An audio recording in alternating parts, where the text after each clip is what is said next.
కలుగుగాక. హల్లెలూయా, హల్లెలూయా. మరి ప్రియులరా, ఇంతవరకు పాటలు పాడి దేవుని మహిమపరచుకోవడానికి ప్రభు కృపనిచ్చారు. మరి సమయంలో దేవుని ఒక వాక్య భాగాన్ని మనం చదువుకుందాం. యోహాను రాసిన సువార్త మొదటి అధ్యాయము 16-17 వచనాలు చదువుకుందాం. మీరందరూ కూడా వినండి. ఆయన పరిపూర్ణతలో నుండి మనం అందరం కృప వెంబడి కృపను పొందితిమి. ధర్మశాస్త్రము మోషే ద్వారా అనుగ్రహింపబడెను, కృపయు సత్యమును యేసుక్రీస్తు ద్వారా కలిగిను.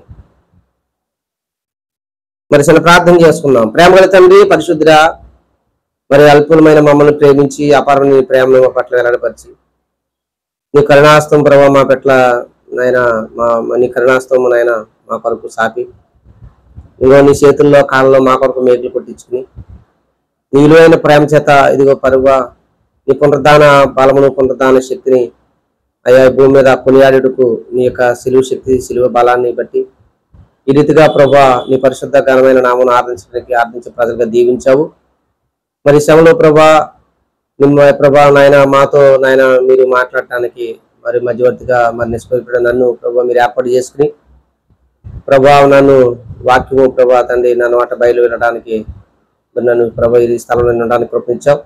నీ కృప ద్వారా అనుగ్రహింపడి నీ కృపను బట్టి దేవ దయచేసి మీ దాసుని ఒకసారి నీ కృప చేత జ్ఞాపం చేసుకుని నీ యొక్క ప్రభా శిలువ రక్త ప్రభావం చేత శుద్ధీకరించి నాయన నీ ముఖాంతరం నుండి మాతో మీరు నాయన నేరుగా తేటగా మాట్లాడి దీవించి నడిపించమని ఆశీర్వదించమని యేసేవంతం ప్రార్థిస్తున్నాం తండ్రి, ఆమేన్. ప్రభునందు నాకు అత్యంత ప్రియులరా, ఇక్కడ రాయబడిన వాక్యం ఏంటంటే ఆయన పరిపూర్ణతలను మనమందరము కృప వెంబడి కృపను పొందితిమి. ఏం పొందామంట? కృప వెంబడి కృపను పొందుకున్నాం. అంటే కింద అన్నాడంటే ధర్మశాస్త్రము మోషే ద్వారా మనకు అనుగ్రహించబడింది. కృప అయితే కృపయు సత్యము ఎవరి ద్వారా అనుగ్రహించబడింది? యేసుక్రీస్తు ద్వారా మనకి కలిగింది. దేవుడికి స్తోత్రం.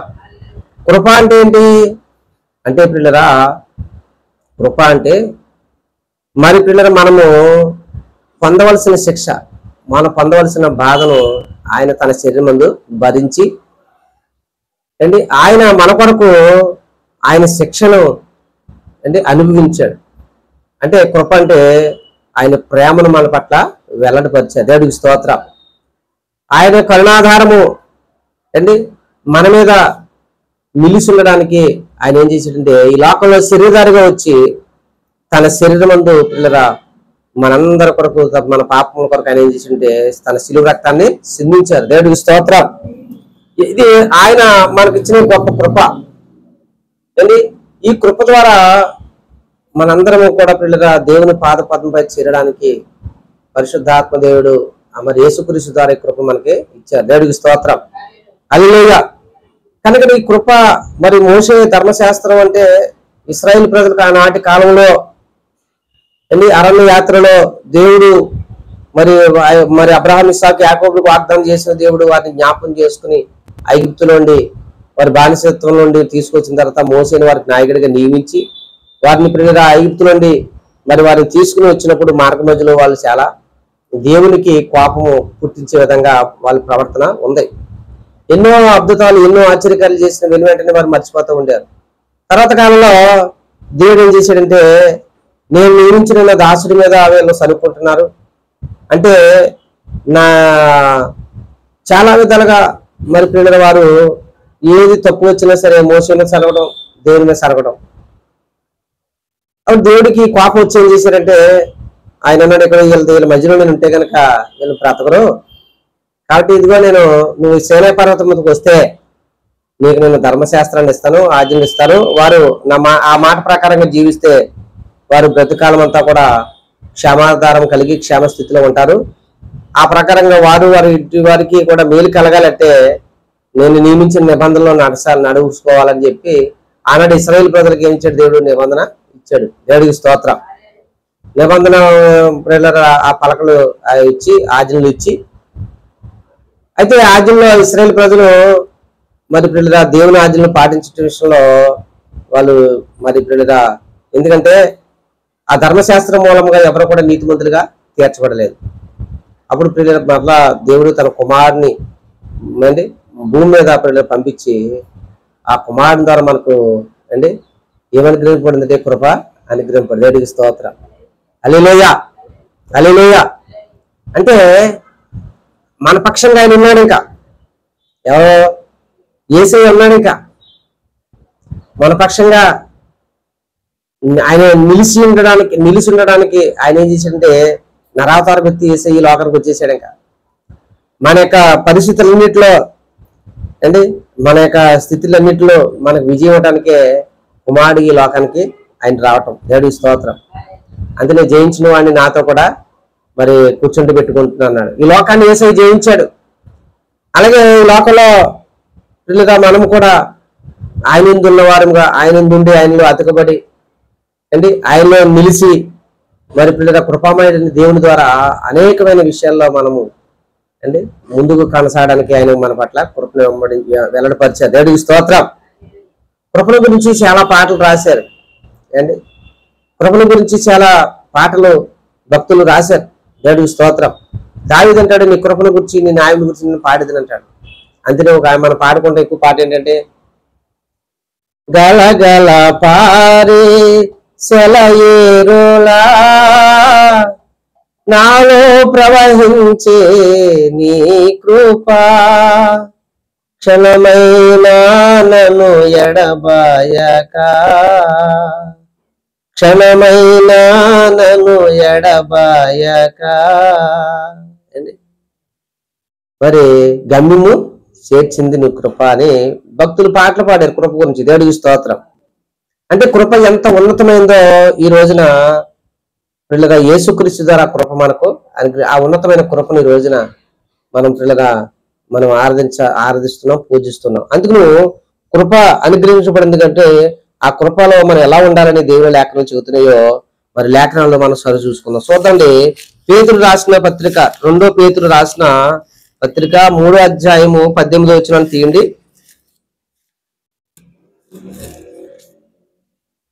3:18 2 పేతురులో మన ప్రభువును రక్షకుడినైన యేసుక్రీస్తు అనుగ్రహించు కృపయందును జ్ఞానమందును అభివృద్ధి పొందండి. ఆయనకు ఇప్పుడు యుగాంత దినమునకు వరకు మహిమ కలుగును గాక. హల్లెలూయా. ఏంటంటున్నాడు ఇక్కడ పేతురు భక్తుల ద్వారా ఏంటంటే మన ప్రభువు రక్షకుడైన యేసుక్రీస్తు అనుగ్రహించు కృపయందును జ్ఞానమందును అభివృద్ధి పొందాలి. దేవుడికి స్తోత్రం. దేంట్లో పొందాలంటే అభివృద్ధి? కృపయందు మనం ఏం పొందుకోవాలి? జ్ఞానమందును అభివృద్ధి పొందాలి.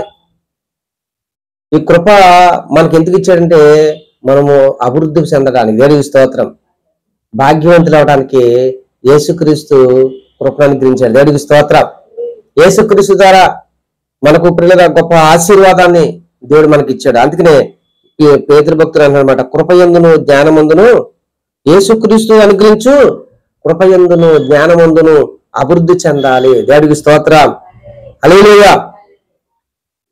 కృపయందు అభివృద్ధి అంటే అభివృద్ధి ఎలాగా? అందుకని మీ అభివృద్ధి అందరికీ తేటపరచబడే విధంగా కూడా ఉండాలని చెప్పాడు. అభివృద్ధి అంటే ఏంటి అండి? అభివృద్ధి చెందటం అంటే ఏంటి? ఈ లోకంలో పిల్లరా మరి చాలా మంది దేవుని కలుగున్నామండి, మేము ఈ రోజున మంచి వృద్ధిలోకి వచ్చాం. మంచిదే, దేవుని కలుగుండి వృద్ధిలోకి రావటం మంచిదే అండి. కృప ద్వారా అనుగ్రహింపబడే ఆశీర్వాదం ఏంటి అంటే అండి పిల్లరా మరి మన యొక్క క్రైస్తవ జీవితంలో అండి మనము పిల్లరా ప్రతి విషయంలో ప్రతి సందర్భంలో మనం ముందుకు సాగాలంటే అండి కృపలో మనం వృద్ధిలో అభివృద్ధి చెందుతున్నాం అంటే ముందు మన జీవితంలో ప్రాధాన్యత ప్రార్థనలో మన ప్రార్థనలో మనము అభివృద్ధి చెందాలి. దేవుడికి స్తోత్రం. అభివృద్ధి ప్రార్థన అనేది ఈరోజు చాలా మందికి ప్రార్థన చేయడం రాదు. ప్రార్థన అనేది పిల్లగా ఎందుకు అంటే ప్రార్థన అనేది పిల్లగా మనిషి మధ్యవర్తిగా అండి ఆయన ఏం చేశారంటే పిల్లలు అంతకుముందు మన కోసం ఎవరో ఒకరు మాట్లాడాల్సింది దేవుడి దగ్గర. అంతకుముందు పాత్ర బంధన కాలంలో మరి మోసే మాట్లాడవలసి వచ్చేవారు, ప్రవక్తలు మాట్లాడుతూ ఉండేవారు. దేవుని దగ్గర విషయాలు తెలుసుకుని మరి దేవుడు ఏం చెప్పాడు దాన్ని సమయాలు కానీ అండి వీళ్ళందరూ భక్తులందరూ కూడా దేవుడు ఏం చెప్తున్నాడు ఆ విషయాలు ఇన్ని ప్రవక్తలు ఇక్కడ వచ్చి ప్రజలకి చెప్పేవారు. అయితే ఇప్పుడు యేసుప్రభు వారు వచ్చిన తర్వాత ఏం చేశారంటే డైరెక్టర్ గా ఇంకా మధ్యవర్తులు ఎవరో కూడా లేరు. అంటే ఆయన ముఖ దర్శనం చూడటానికి మనకు యోగ్యత లేదు. కానీ ఎప్పుడైతే యేసుప్రభు వారు సర్వమానవాళి కొరకు తన రక్తాన్ని చిందించాడో ఆ అడ్డుగా ఉన్న తెర చినిగిపోయింది. దేవుడికి స్తోత్రం. అంటే ఇప్పుడు నీకు నాకు రికమెండేషన్ చేయవలసిన పని లేదు. నీకు ఏం అవసరమో అది నీకు ఇస్తానని ప్రభు చెప్పారు. అవసరమైంది మనకి ఇస్తానన్నాడు కాబట్టి పిల్లరా అండి, అవసరమైన దాన్ని అండి, అవసరమైంది మనకి కావాలంటే ప్రభు అన్నాడు మీరు అడుగుడే మీకు ఇవ్వబడును. దేవుడికి స్తోత్రం. యేసుప్రభువు వారు ఈ లోకంలో ఆయన జీవించిన దినాల్లో ప్రార్థన చేశాడు, తండ్రి నాకు అనుగ్రహింపబడిన వారందరూ కూడా నువ్వు నేను ఎలాగైతే ఏకమై ఉన్నామో అలాగే వీరు కూడా మనతో ఏకమై ఉండాలి. ఏమై ఉండాలట? ఏకమై ఉండాలి అని ప్రార్థన చేశారు. అందుకనే శిష్యులు కూడా ప్రార్థన నేర్పించారు. ప్రభు మేము అద్భుతాలు ఎందుకు చేయలేకపోతున్నాం, మేము దెయ్యాలను ఎందుకు వెళ్ళగట్టలేకపోతున్నాం, కొన్ని సందర్భాల్లో చేస్తున్నాం, కొన్ని సందర్భాల్లో మేము ఎందుకు చేయలేకపోతున్నాం అంటే ప్రార్థన మీరు చేయట్లేదు. ప్రార్థన అంటే శక్తివంతమైన ప్రార్థన, ప్రార్థన వేరు, శక్తివంతమైన ప్రార్థనలు వేరు. అంటే మనం కృపలో వర్దిల్లాలంటే మనం భక్తి కృపలో వర్దిల్లుతున్నామని దానికి సూచన ఏంటంటే ప్రార్థనలో మనం వర్దిల్లాలి. దేవుడికి స్తోత్రం. ముందు మన కోసం ప్రార్థన చేసుకుంటాం, తర్వాత మన కుటుంబం కోసం ప్రార్థన చేసుకుంటాం, మన అవసరాల కొరకు భారం కలిగి ప్రార్థన చేస్తాం అండి. అలాగే మన అవసరాల కొరకు మన యొక్క కుటుంబం కొరకు ఎంత భారం కలిగి ప్రార్థన చేస్తామో అదే దేశంలో దేవుడు తన కొరకు అనుగ్రహించిన వారి కొరకు మనం ఏం చేయాలి? భారం కలిగి ప్రార్థన చేయాలి. దేవుడికి స్తోత్రం. హల్లెలూయా. కృపలో అభివృద్ధి చెందటంటే ప్రార్థనలో వర్ధిల్లాలి, దేవునితో సమయం గడిపే, దేవునికి సమయం ఇవ్వాలి, దేవునితో నడవాలి. అలాగే రెండోదిగా దేవుని స్తుతించాలి. దేవుడికి స్తోత్రం. హల్లెలూయా. దేవుని గణపరచుకుంటూ ఉండాలి. ఎదిగే కొలది ఏం చేయాలి? దేవునికి ఒదిగా ఉండాలి. అంటే ఒక ఆమె మాకు తెలిసిన ఒక ఆమె ఉన్నారు, మా పాస్టర్ దగ్గరికి వచ్చి అయ్యా మాకు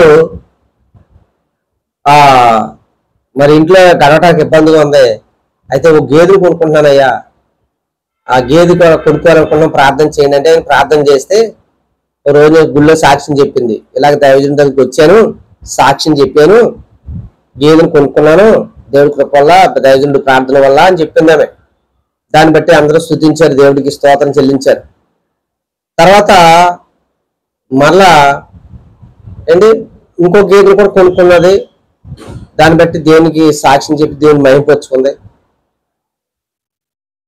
తర్వాత ఇంకో గేదెను కూడా కొనుక్కుంది.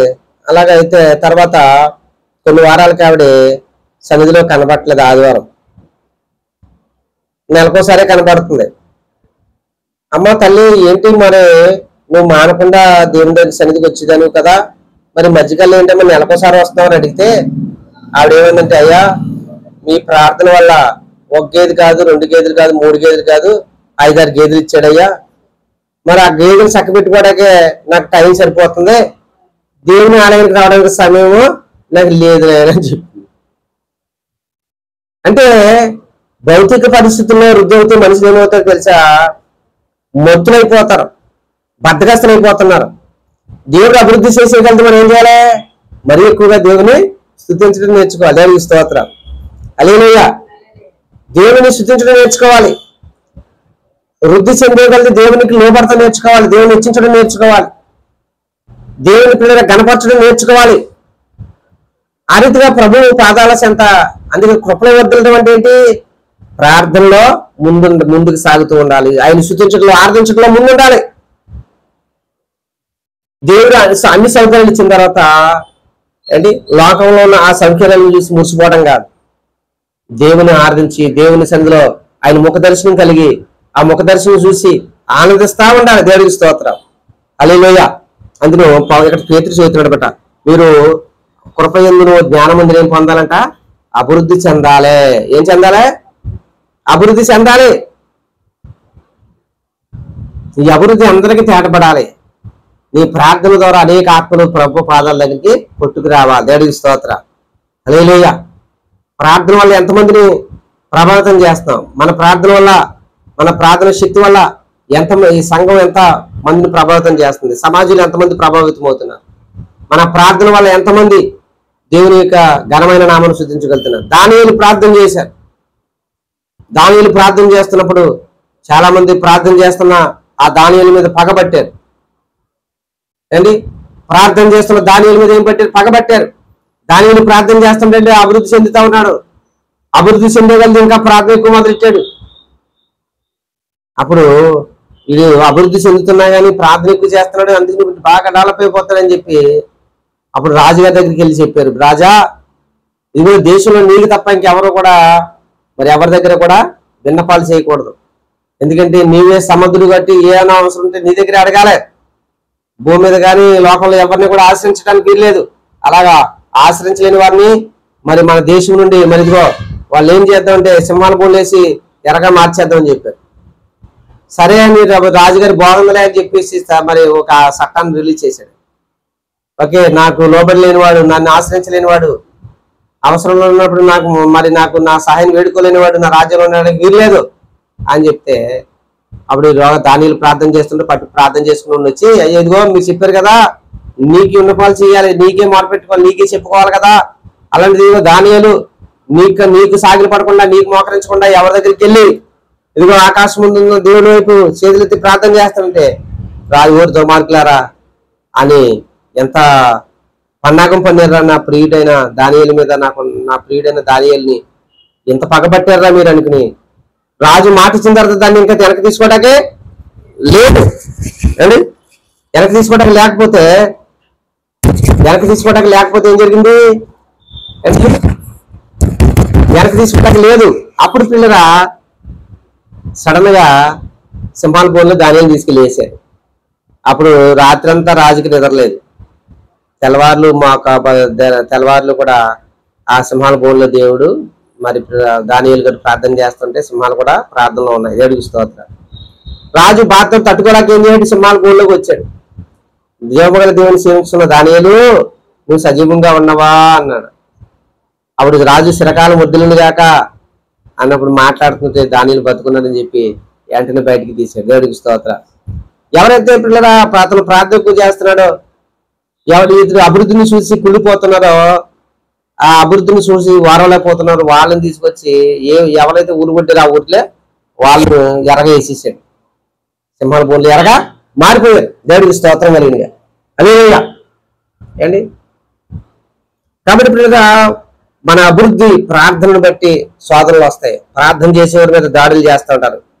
ప్రార్థన చేసే వాళ్ళ మీద దుష్ప్రసారాలు జరుగుతాయి. ప్రార్థన చేసే వాళ్ళకి అనేక ఆటంకాలు కలుగుతాయి, అనేక సమస్యలు ఎదురవుతూ ఉంటాయి. అంటే కృపలో అభివృద్ధి చెందటం అంటే ఎదురుగే వెళ్తే వ్యతిరేకతలు వస్తూ ఉంటాయి, సమస్యలు వస్తూ ఉంటాయి. అందులో మన అభివృద్ధి అందరికీ కూడా తేటపరచకూడదు. దేవుడికి స్తోత్రం. హల్లెలూయా. అందులో మరి మోషే అంటాడు, ఇదిగో ఐగుప్తులో ఉన్న ధనము సుఖభోగం రాజరికాన్ని అనిపించడం కంటే నా దేవుని ప్రజలతో నేనేమనిపించాలి? శ్రమ పడాలంటాడు. దేవుడికి స్తోత్రం కలిగినగా.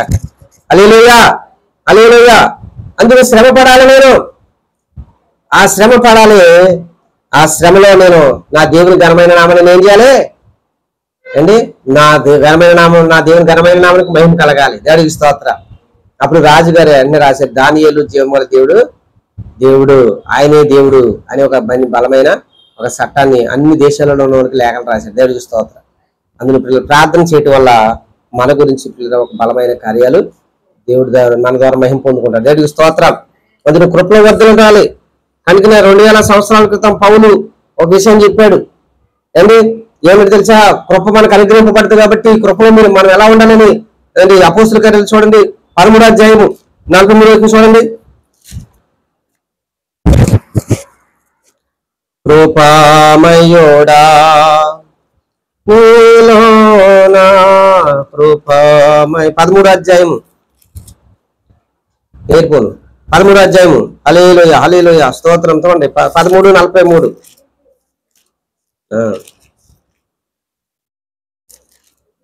ఏండి 13:43 ఏముంది? కార్యాల్లో 13వ అధ్యాయం 42 చూడండి. 13:43 చూడండి. సమాజ మందిరంలోని వారు లేచి తరువాత అనేకులు యూదులను భక్తిపరులైన యోధా మత ప్రవేశులను పౌలును బర్నబాను వెంబడించింది. వీరు వారితో మాట్లాడుతూ దేవుని కృప యందు నిలకడగా ఉండవాలని వారిని హెచ్చరించారు. దేవుడికి స్తోత్రం కలిగిన గాక. కృప అనుగ్రహించబడింది కదా అండి. భక్తిపరులైన యూదులందరూ యోధా మత ప్రవేశులందరూ కూడా పౌలుని వెంబడించారంట, బర్నబాని. అప్పుడు వెంబడించిన వారికి ఏం చెప్పారు? ఇదిగో మీరు ఈ కృపలో ఏం చేయాలి? నిలకడగా ఉండండి అని హెచ్చరించారు. దేవుడికి స్తోత్రం. కనుక మార్చబడిన వారు దేవుని సందులో చేర్చబడిన వారందరూ కూడా దేవుని ద్వారా అనుగ్రహించబడిన ఈ కృపలో ఎలా ఉండాలమ్మా? నిలకడగా ఉండాలి. అందులో భక్తుడు పాట పాడాడు, నిలకడలేని జీవితం అంతా నీలో ఉంచుకుని అండి ఎదుటి వాళ్ళకి బుద్ధులు చెప్పి తప్పులు చేస్తారు. మారాలి మారాలి నే మనసే మారాలి, మారామంటూ వేషం వేస్తారు అండి. ఏమేస్తారట? ఆ వేషంలోనే అందరినీ కూడా మోసం చేస్తారు. అంటే మారిన తర్వాత మనం కృపలు ఎలా ఉండాలంటే పిల్లరా నిలకడగా ఉండాలి. ఆదివారం గుడికి నిలకడగా రావాలి. సంఘంలో ప్రార్థనలో పిల్లల సంఘ పరిచయంలో నిలకడగా ఉండాలి. సంఘంలో స్థిరముగా ఉండాలి. అపోస్తుల క్రమంలో బోధలో అండి మరి పిల్లరా దేవుడు ఎదురించుకుని మీ కృపలో స్థిరంగా కొనసాగి సంఘ క్షేమం కొరకు మనము పాటుపడేవారుగా ఉండాలి. అందుకని అంటున్నాడు, ఇదిగో మీరు నిలకడగా ఉండండి. దేవుడికి స్తోత్రం. అటో గంతు ఇటో గంతు వేయకండి అండి. మీరు నిలువెచ్చగా ఉండకండి. ఈ కృపను మీరు వృధా చేసుకోకూడదు. ఈ కృపను మీరు ఏం చేసుకోకూడదు, మరి వృధా చేసుకోవద్దు అని హెచ్చరించాడు పౌలు గారు. దేవుడికి స్తోత్రం కలిగిన కాక. హల్లెలూయా. అందుకనే ఎబ్రీ పత్రికలు ఎలా చెప్తున్నాడు పౌలు భక్తుడు. ఇంకా తీవ్రమైన విషయాన్ని చూడండి. ఎబ్రీ పత్రిక 12వ అధ్యాయం 15వ వచనం చూడండి.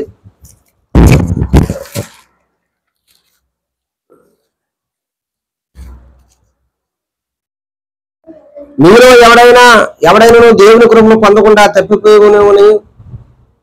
సేదైన వేరు ఏదైనా మొలిసి కలవరపరచుకోవడం అనేకులు అపుత్రులై పోదురేమని ఒక పూట కూడా కొరకు తన జ్యేష్ఠత్వను వేసిన యాసవులను భ్రష్టుడైన వ్యభిచారైన ఉండినేమో అని జాగ్రత్తగా చూసుకోండి.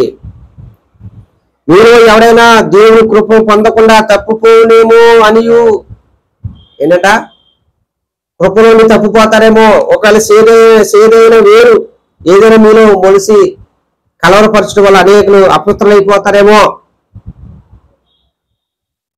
అని పౌలు చెప్తున్నాడు. మీరు ఈ కృపలో తప్పుపోకుండా యాసావు నుండి భ్రష్టులు కాకుండా మీరు చాలా జాగ్రత్తగా ఉండాలి. ఈ కృపను నిరార్థం చేసుకోవద్దు. ఈ కృపలో తప్పుపోకండి. ఒక పూట కోటి కోసం జ్యేష్ఠత్వం నమ్మేసుకుని యాసావు లాంటి భ్రష్టులుగా మారకండి. మీరు నిలకడగా ఉండండి, స్థిరంగా ఉండండి. మీ అభివృద్ధి అందరికీ కూడా తెలియపరచబడనివ్వండి అండి. కాబట్టి లాగున మరి కృపలో మనం ఎదగాలి, కృపలో వృద్ధి చెందాలి. యేసుక్రీస్తు గారు అందించుకుని ఈ కృప అండి ఉన్నతమైన ఈ కృపలో తప్పుపోకుండా ఉండాలి. దేవుడికి స్తోత్రం. ఎందుకంటే ఇప్పుడు ఆనాడు అండి యాసావు తన జ్యేష్ఠతకు నమ్ముకుని తప్పుపోయినట్లుగా ఈరోజు చాలా మంది ఏంటి దేవుడికి ఇవ్వాల్సిన ప్రాధాన్యత ఇవ్వకుండా, దేవునికి చెందవలసినది దేవునికి చెందకుండా, దేవునికి ఇవ్వాల్సిన సమయం దేవునికి ఇవ్వకుండా దానికి ఏముందిలే ఒక వారం చర్చికి వెళ్ళకపోతే మనం ఏమైనా కోల్పోతామా అండి. దేవుని ఆరాధించే దినాన్ని ఎంత ఘనంగా ఎంచాలి, దేవుని ఆరాధించే దినం అంటే ఎంత గొప్పగా మాట్లాడుకోవాలి. ఆ మహాధనం గురించి ఎంతో పిల్లగా ఉత్సహించాలి, సంతోషించాలి. చాలా మంది టేక్ ఈజీగా తీసుకుంటారు ఈ విషయంలో. అంటే దేవుని దినము పునరుద్ధాన దినము అంటే అసామిశేషం కాదు. యేసుప్రభు వారి పిల్లగా చరిత్రలో మానవ చరిత్రలో ఏ మనుషుడు కూడా మరణించి తిరిగేసేవాడు ఎవరు కూడా లేరు. అలాంటి పిల్లగా మరి మానవ జాతి మరణించిన తర్వాత బంధించబడుతున్నాడు. మరణించిన తర్వాత మానవుడు పాపంలో జీవితం మరణం మనుషులు ఏం చేసింది, బంధించింది. ఆ బంధించబడిన ఆ స్థితిలో ఉండి పిల్లరా ప్రభువు యేసుక్రీస్తు మరణించి తిరిగి లేచాడు. దేవుడికి స్తోత్రం.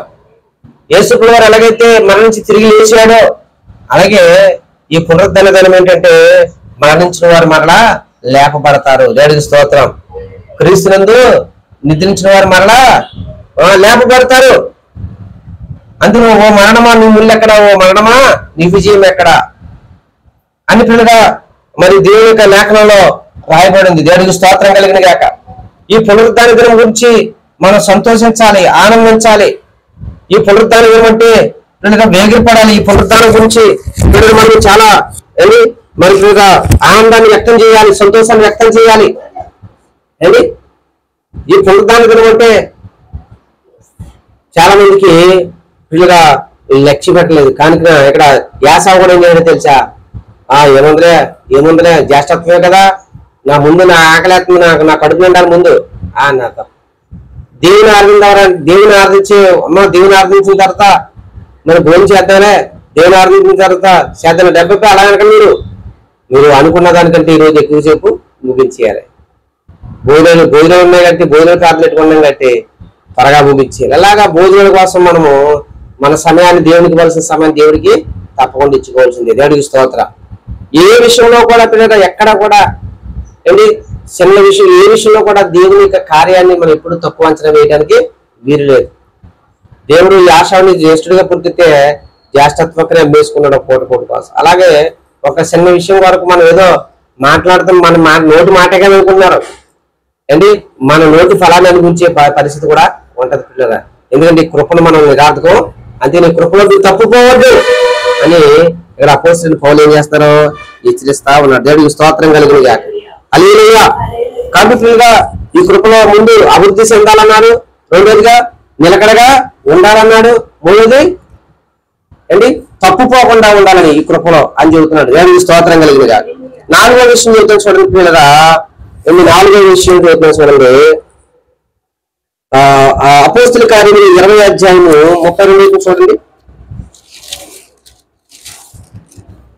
అపోస్తల కార్యాలు 20వ అధ్యాయము 32 వచ్చి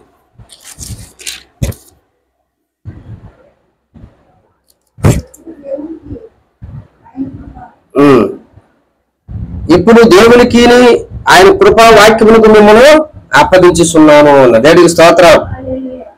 హల్లెలూయా. ఏమొప్పించాడంట?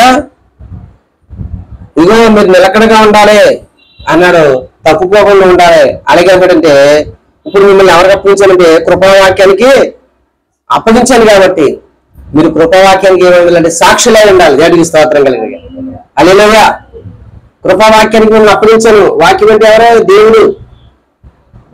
ఆదియందు వాక్యమే మరి దేవుడు అన్నాడు, వాక్యమే శరీరగా కృపాసుముడు మన మధ్యన సంచారం చేశారు. అంతనే ఒక కన్యకను ఒక పురుషునికి ప్రదానం చేసినట్లుగా నేను మిమ్మల్ని ప్రదానం చేశాను అన్నాడు. దేవుడికి స్తోత్రం కలిగిన గాక.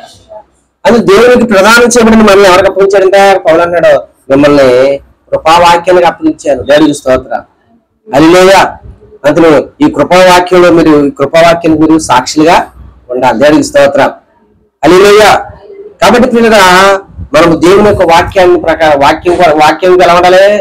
వాక్యాన్ని మనకు అప్పగించాడు. వాక్యం మనకు ఎందుకంటే వాక్యమును యాకోబుకు తెలియజేసిన వాడని, వాక్యమును యాకోబుకు తెలియజేసిన వాడని, ఏ జనముకి లాగునా చేసి ఉండాలేదని, దేవునికే స్తోత్రము గానము చేయుటయే మంచిది.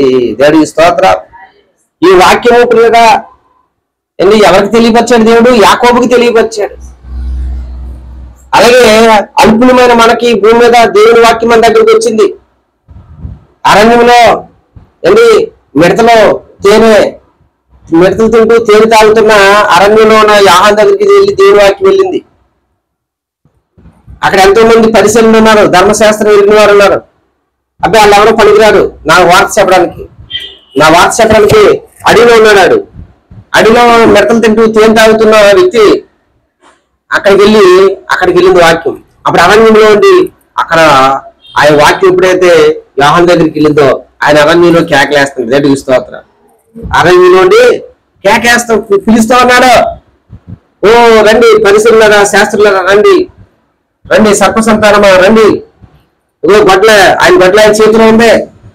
ఆ గొడ్ల ఆయన చేతిలో ఉంది కాబట్టి పనికి మళ్ళీ ప్రతి చెట్టుని నరికేస్తాడు, మారు మనసు పొందండి అని చెప్పి అరణ్యంలో ఉండి యోహాను కేకలేయడం మొదలెట్టాడు. దేవుడికి స్తోత్రం. ఆ కేకలిని భయపడి చాలా మంది వచ్చి బాప్తిసం పొందుతా ఉన్నారు. దేవుడికి స్తోత్రం కలిగింది. హల్లెలూయా. అందులో ఆ వాక్యం మన దగ్గరకు వచ్చినప్పుడు మనకి ఏం కలిగిందంటే భయం కలిగింది. పాపం చేయకూడదక ఈ లోకంలో మనము వేరే ఉండాలి, ప్రత్యేకంగా బ్రతకాలి. ఆయన రాకడకు నేను సిద్ధపడాలి, నా పాపం కొరకు ఆయన చనిపోయాడు అని పశ్చాత్తాపడే విధంగా ఆ వాక్యం మనల్ని ఏం చేస్తుందంటే కార్యం చేసింది. దేవునికి స్తోత్రం. హల్లెలూయా. ఈ లోకము శాశ్వతం కాదు, ఈ లోకం ఆ వాక్యం మనల్ని వేరు చేసింది. శాశ్వతమైన బహుమానం కొరకు మన ఆ వాక్యం సిద్ధపరుస్తుంది. కాబట్టి ఆ కృపా వాక్యాన్ని మనం ఏం చేయాలంటే పిల్లగా, ఆ వాక్యం మన దగ్గరకు వచ్చింది కాబట్టి ఆ వాక్యాన్ని మనం అనుసరించే వారికి ఉంటాం. దేవునికి స్తోత్రం. హల్లెలూయా. వాక్యాన్ని అనుసరించాలి, దేవుని అనుసరించాలి, ఆయన అడుగుజాడల్లో నడుచుకోవాలి. ఏంటి ఆ ఉపదేశ క్రమంలో మనం నడుచుకోవాలి, ఆదిమ పురుషుల క్రమంలో మనం నడుచుకోవాలి, సహవాసంలోను, రొట్టె విషయంలోను, ప్రార్థించడంలోను, ఏంటి బోధలోను క్రమంగా ఉండాలి. దేవుని వాక్యం కొంత ఇచ్చట కొంత అచ్చట రాయబడింది, ఆ లేఖనాలను తడి చూసుకోవాలి. ఆ వాక్య పూజ వాక్యం జీవవాక్యంలో మనం నడుచుకోవాలి. అంతనే ఆ వాక్యము, ఆ కృపా వాక్యముకి ఏమైంది? బయలుపరచబడింది. దేవుడికి స్తోత్రం కలిగినగా. హల్లెలూయా. ఆ కృపావాక్యం మన కొరకు బయలుపరచబడింది కాబట్టి ఆ వాక్యం మనం ఏమైందని సాక్ష్యమై ఉండాలి. దేవుడికి స్తోత్రం కలిగినగా. హల్లెలూయా. కనుక అక్కడ అన్నారు ఆ వాక్యము కృపావాక్యము మిమ్మల్ని అప్పగించాలన్నారు. దేవుడికి స్తోత్రం. అందులో వాక్య ప్రకారంగా జీవించాలి. హల్లెలూయా. వాక్యం చెబుతుంది, ఆ వాక్య ప్రకారంగా మనము నడవాలి. హల్లెలూయా. ఆ వాక్యం లోకానికి వెలుగైంది కాబట్టి నీవు నేను కూడా లోకానికి ఏమి ఉండాలి? వెలుగై ఉండాలి. హల్లెలూయా. హల్లెలూయా. కానుకల పిల్లరా మనం ఇప్పుడు అందుకనే అలాగే మనకు వాక్యానికి అప్పగించబడ్డాం. అలాగే 5వ చూడండి పిల్లరా, ఎఫెసీ పత్రిక 2వ అధ్యాయము 8, 9 వచ్చిన చూడండి. 2వ అధ్యాయం 8, 9 వచ్చినారు. మీరు విశ్వాసము ద్వారా కృపచేతనే రక్షించబడ్డారు. ఇది మీ వల్ల కలిగినది కాదు, దేవుని వరమే. అది క్రియల వల్ల కలిగినది కాదు కనుక ఎవరు అతిశయపడా వీలు లేదు అన్నాడు. దేవునికి స్తోత్రం కలిగినగా.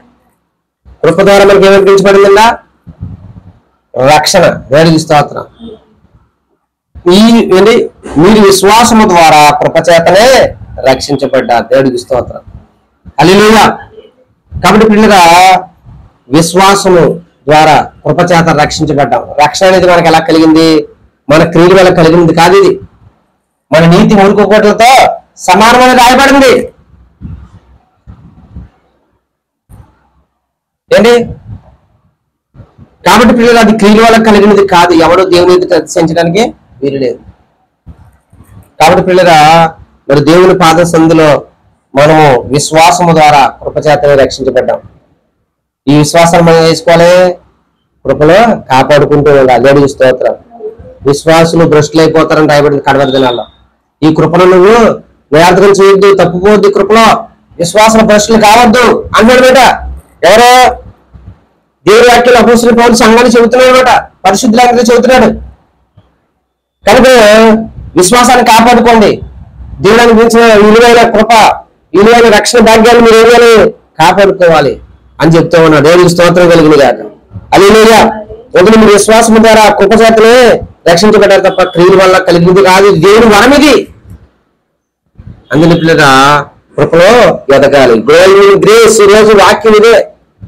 కృపలో ఎదుగుతూ ఉండాలి, పెరుగుతూ ఉండాలి, కృపలో అభివృద్ధి చెందుతూ ఉండాలంటే ఈ లక్షణాలన్నీ మనలో ఉండాలి. ఏంటి ఏ లక్షణాలు? మొదటి లక్షణం కృపలో అభివృద్ధి అంటే మన ప్రార్థన జీవితం ఎలా ఉంది, దేవుని ఆరాధించే మన దేవుని పట్ల మన సమయం ఎలా ఉంది ఏంటి, మనకు దేవుడిచ్చిన ఆయుష్కాలంలో దేవుడికి మనం ఎంత సమయం ఇస్తున్నాం ఏంటి, అలాగే కృపలో మనం ఎంత నిలకడగా ఉంటున్నాం, దేవుని మనం ఎంత నిలకడగా కొనసాగుతున్నాం, ఎంత నిలకడగా ప్రార్థన చేస్తున్నాం, ఎంత నిలకడగా దేవుని పట్ల మనం దేవునిలో ఎంత నిలకడగా ఉంటున్నాం అనేది మనం సరి చూసుకోవాలి. అలాగే ఏంటి మనం తప్పుపోకుండా ఉండడానికి ఏంటి మరి ఏ విషయం తప్పుపోతున్నాం మనం ఏంటి, దేవునికి సందర్శన ఏంటి మరి తప్పించుకోవడానికి ప్రయత్నం చేస్తామా, లేకపోతే దేవుల్లో మరి నిలుచుండి ఆయన కార్యాల కొరకు మనం నిలబడుతున్నామా, అంతే అన్నట్టు తప్పుపోకుండా చూసుకోవాలి. దేవుడికి స్తోత్రం.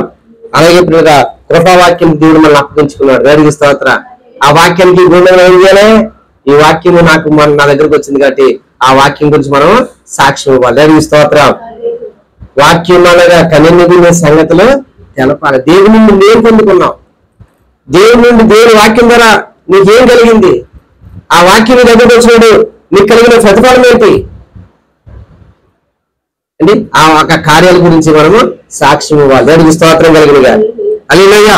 వెంటనే తర్వాత విశ్వాసము ద్వారా కృప చేత మీరు రక్షించబడ్డారు. దేవుడికి స్తోత్రం కలిగిన గాక. హల్లెలూయా. అందులో రామపత్రిక 5:2 వచ్చిన చూడండి. రామపత్రిక 5:2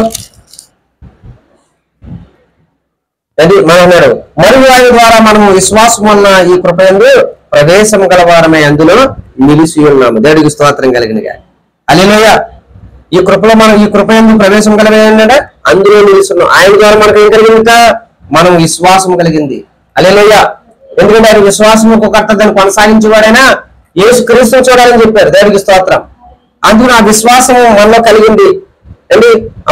మన నమ్మకాన్ని అంటే ఆ నమ్మకం ఆ కార్యం అందుకని అన్నాడు ఒక ఆయన, అయ్యా నాలో నమ్మకం తప్పిపోకుండా నాకు సహాయం చేయవయ్యా అని అడిగాడు. కొంతమంది వచ్చాయి ఇంకేముంది అక్కడ నీ కుమార్తె చనిపోయింది, వచ్చాయి వాటికి నువ్వు శ్రమ పడితే వచ్చాయి అని అన్నాడు.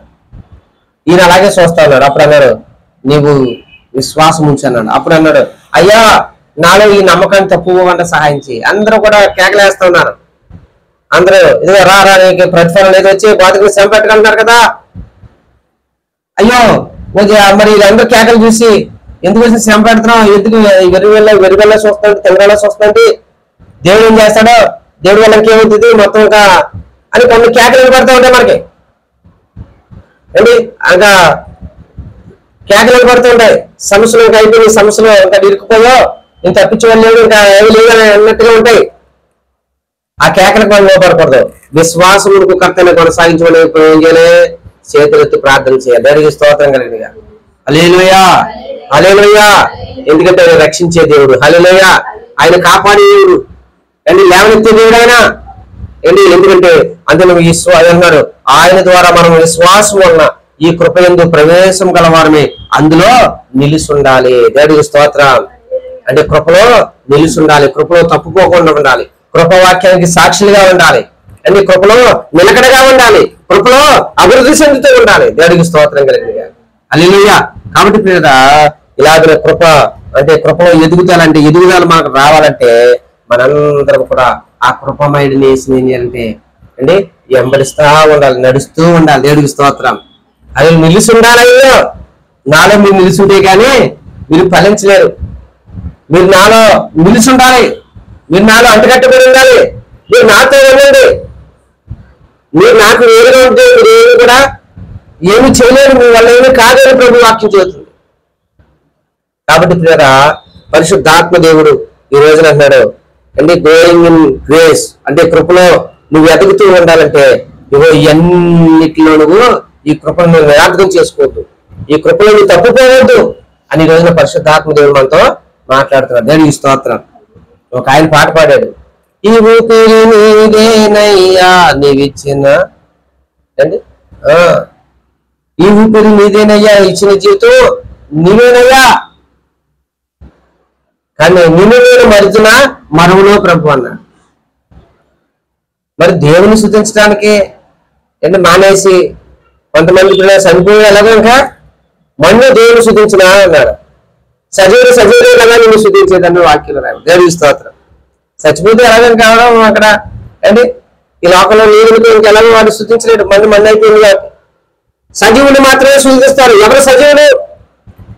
ఎవరైతే నా శరీరంతో నేను రక్తం త్రాగుతాడో అతనిలో నేను నాలో అతడు ఉంటాడు, నా శరీరంతో నేను రక్తం త్రాగేవాడు జీవగలవాడు నేను వాక్యం. దేవుడికి స్తోత్రం కలిగింది. హల్లెలూయా. అతనిలో నేను నాలో అతను నిలిచి ఉంటాడు. అందుకని దేవుడి కృపా వాక్యంలో నిలబడి ఉండాలి. ఆ వాక్య ప్రకారంగా మన జీవితాలు కట్టుకోవాలి. ఆయన రక్త మనసులో పాలు పొందుకోవాలి. మన పాపాల నుండి మన పాపాలను ఒప్పుకోవాలి, మారు మనసు పొందాలి. అందుకన్నాడు ఇదిగో అంతటిలో అందరూ మారు మనసు పొందవలను అని ఆజ్ఞాపించాడు. దేవుడికి స్తోత్రం. ఆ ఆజ్ఞాన కాలం దేవుడు చూసినట్లుగా వదిలిపెట్టేశాడు. కానీ ఇప్పుడైతే అందరూ కూడా అంతటను మారు మనసు పొందాలి. మన ఈ మధ్యకాలంలో ఒక మంచి దైవభక్తి కలిగిన కుటుంబం, చాలా దైవభక్తి కలిగిన కుటుంబం, చాలా ప్రార్థన పడిన వాళ్ళు, అయితే కుమారుడు ఏంటి తన సోదరుడి కుమారుడు మరి ఎక్కడికో బండేసి నీళ్ళు ఏదో ఎక్కడికి వెళ్ళి వస్తున్నాడు. యాక్సిడెంట్ లో స్పాట్లెస్ వెళ్ళిపోయాడు. అండి మరి ఎంతో మంది ప్రార్థన చేసిన కుటుంబం, ఆ ప్రార్థన చేసిన కుటుంబంలో ఏం లేదు, నెమ్మది లేదు అండి. అంటే ఏ దినాన్ని ఏం సంభవిస్తుంది ఎవరికి కూడా తెలియదు. ఈ రక్షణ ఆనందాన్ని మనం పోగొట్టుకోకూడదు.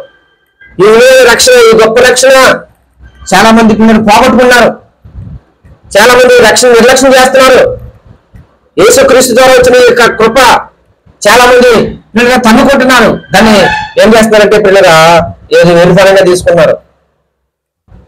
ఇది లాలన, ఏది చిన్నపిల్లలు ఎగతాళిగా అండి, ఏదో మా చిన్నపిల్లలు మాట్లాడినట్లే లాలన మాటలు మాట్లాడే విధంగా ఏదో చూకీగా వెళ్ళుకుంటున్నారు. మనకు తెలుసు కదా, మన సోదరి నర్స్ కూతురు దైవభక్తులు చిన్నప్పటి నుంచి ఎదిగింది అమ్మాయి జ్యోతి. బాప్తిసం పొందాలి తల్లి, బాప్తిసం పొందంటే పొందుతారండి. ఆనందంలో ఉంది జీవితం. చక్కని పాటలు పాడింది చిన్నప్పుడు, నాకు కూడా సహకరించే పిల్ల అండి. జీవితం ఎప్పుడు ఎవరిది ఎలా మూసిపోతుందో ఎవరికే తెలియదు.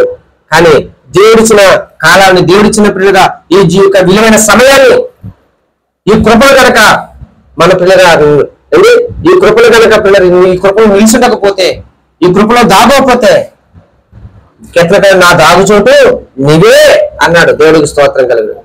ఎవరన్నారా? నా దాగు చోటు నీవే నాయన, నా కొండ నువ్వే, నా కోట నువ్వే. అంటే ఈ లోకంలో క్షమాధానం అనేది నాకు లేదు. నా క్షమాధానం ఎక్కడ ఉంటే నీలో ఉందయ్యా. నా జీవం కాపాడితే కొంతసేపు కనబడి అంతలోనే మాయమైపోయే జీవితం,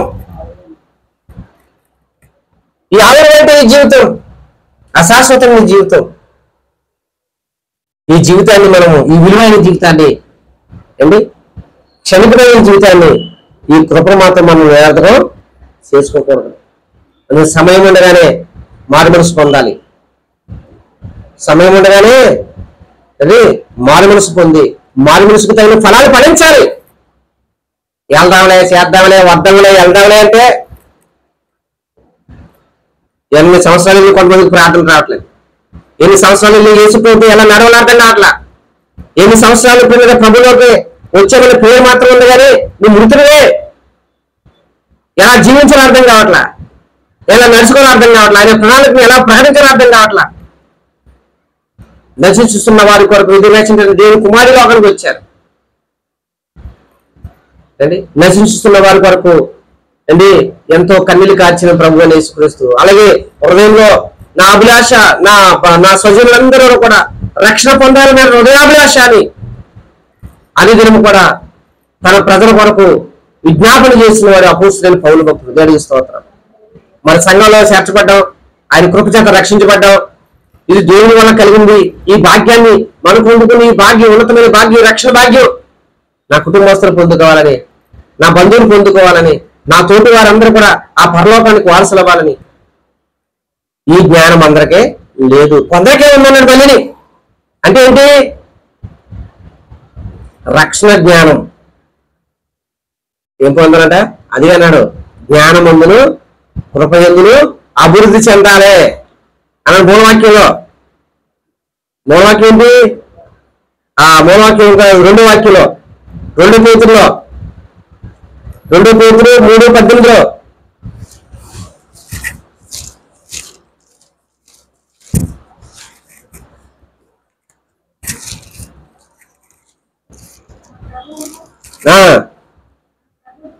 మన ప్రభువుని రక్షకుడైన యేసుక్రీస్తు అనుగ్రహించు కృపయందును జ్ఞానమందును అభివృద్ధి చెందాలి. దేనండి అంటే జ్ఞానం ఉండాలి. ఈ జ్ఞానం అందరికీ లేదు, కొందరికే ఉంది. ఏంటి జ్ఞానం లేని వాళ్ళు ఏమంటారు? అరే జ్ఞానం లేదురా, నీకు బుద్ధి లేదురా అంటారు. జ్ఞానం లేని వాళ్ళు అందరూ తిడతారు. బుద్ధిని చేసి ఉంటారు ఈ పని. అసలు నీకు బుద్ధి ఉందంటారు? అసలు బుద్ధిమాని పనులురా, నువ్వు జ్ఞానవంతులు అనుకున్నావా? నీ నువ్వు బుద్ధిమాని పని చేశారంటే బుద్ధిమాని రా అని లెక్క. చాలా మంది పిల్లరా బుద్ధి కలిగిన వారిగా కనబడతారు కానీ వాళ్ళకి బుద్ధి ఉండదు. జ్ఞానవంతురాలు తమిళని చక్క పెట్టుకోవాలి. నావాహు జలప్రాణం ఏం చేశాడు? తన కుటుంబాన్ని, తన బిడ్డల్ని, తన కోడల్ని ముందు సంరక్షించుకోగలిగాడు. తన భార్య బిడ్డలను సంరక్షించుకున్నాడు. వాళ్ళందరినీ పిల్లలు ఆ ఉగ్రత నుండి తప్పించుకోగలిగాడు.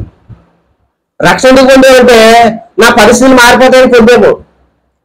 రక్షణ పొందుతున్నారా బాబు అంటే ఈ లోకంలో నేను అష్టైశ్వర్యాలు కలిగి 7 నగలు పెట్టుకోవడానికి పొందానని కొంతమంది అనుకుంటారు. తెంగర ఆలోచనలేండి. ఇప్పుడు ఆ బోధించే వారికి బుద్ధి లేదు, వినే వారికి బుద్ధి లేదు.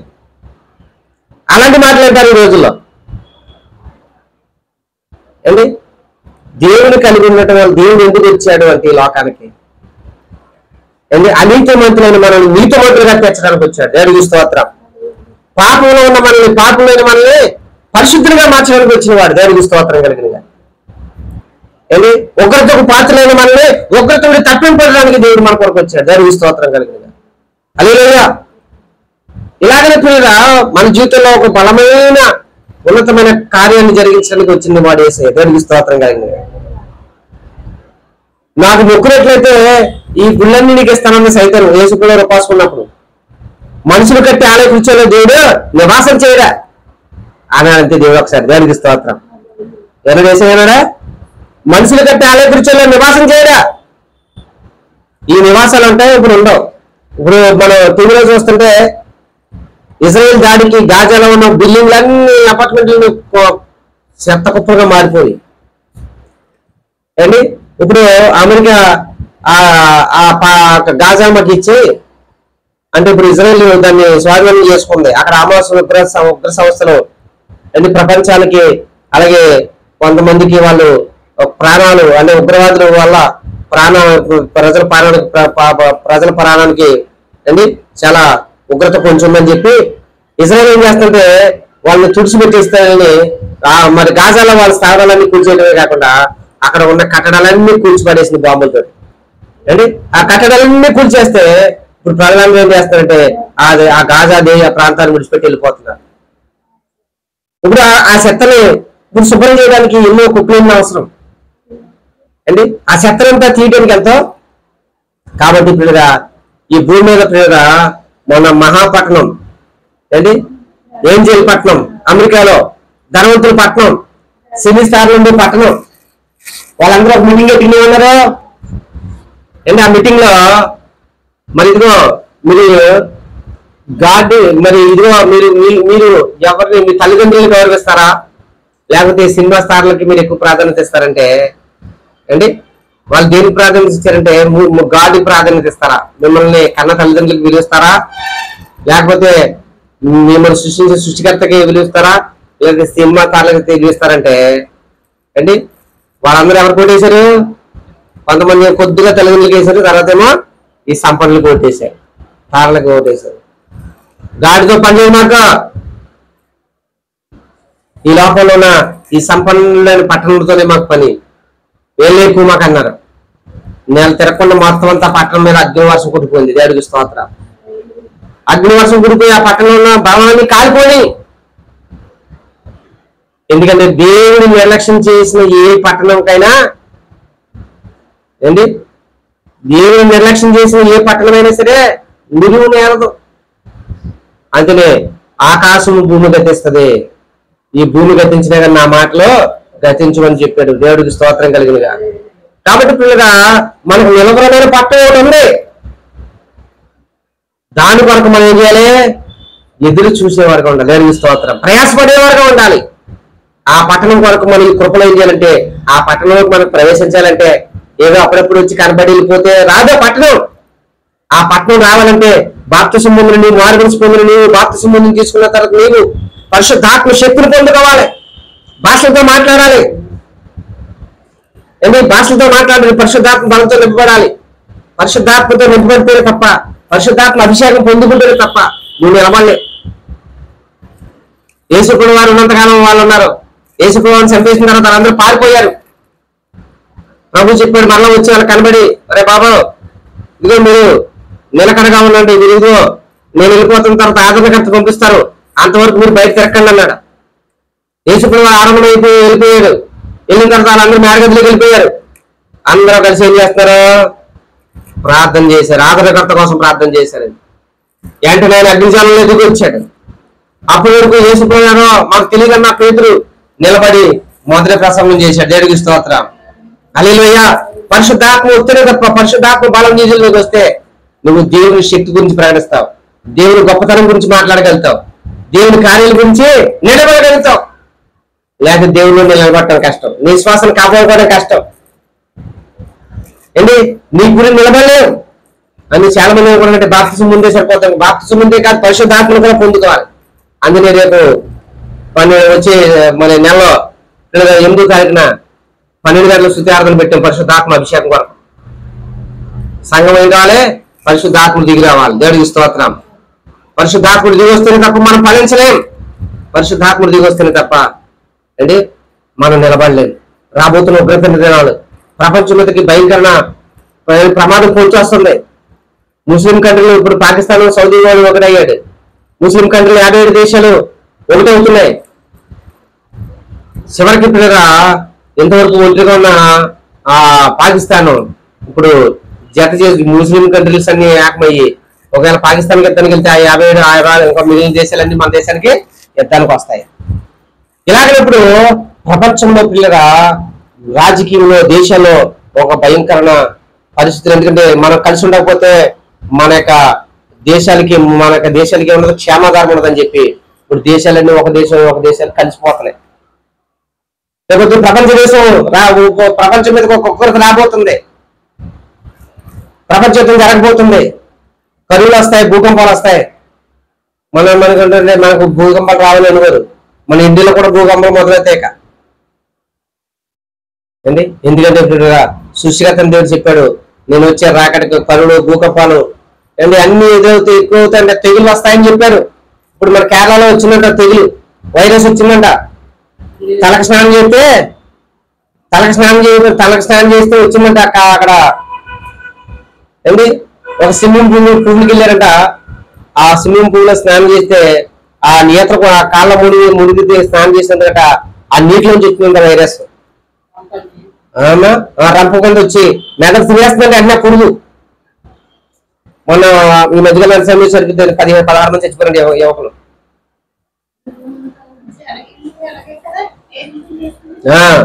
పేగులు పక్కన ఏదో తిన్నాం కదా అనుకున్నా, లోనకి వెళ్ళి ఏ వైరస్ వెళ్తుందో తెలియదు తిండిలోంచి. ఆ నీటిలో వెళ్ళి కాళ్ళు మునుగుతున్న వల్ల ఆ వైరస్ మెదడులోకి వెళ్ళిందంట. ఇప్పుడు అందుకనే కేరళలో అలజడి మొదలైంది. దానికోసం పెద్ద చర్చ జరుగుతుంది. ఇప్పుడు 100 మందికి వచ్చిందంట వైరస్. మెదడు తినేస్తుందంటే అమంతంగా సడన్ గా చచ్చిపోతారట. అంతకుముందు మెదడాపులు ఎన్ని అనుకోరు. అందుకే ఇంకా ఇవన్నీ కూడా ప్రభు రాకడికి తెగుళ్ళు ఇవన్నీ కూడా చెప్తున్నాడు. ప్రజలకి అయినా భయం ఉండాలి, భయభక్తులు కలిగి ఉండడానికి ఎన్ని శాస్త్రాలు దేవుడు చెప్తున్నాడు. కానీ ప్రజలు వినే సోలుగా లేరు. కాబట్టి వీళ్ళకి ఆ మాత్రం కూడా మనం ఏమాత్రం కూడా ఈ కృపను మాత్రం నిరార్థకం చేసుకోకుండా ఈ కృపను మనం ఎందుకు ఏం పొందాలి, జ్ఞానం కలిగి ఉండాలి, అభివృద్ధి చెందాలి. మరి జ్ఞానం కలిగి ఎక్కువ మనం పసిపిల్లల కొరకు ప్రార్థన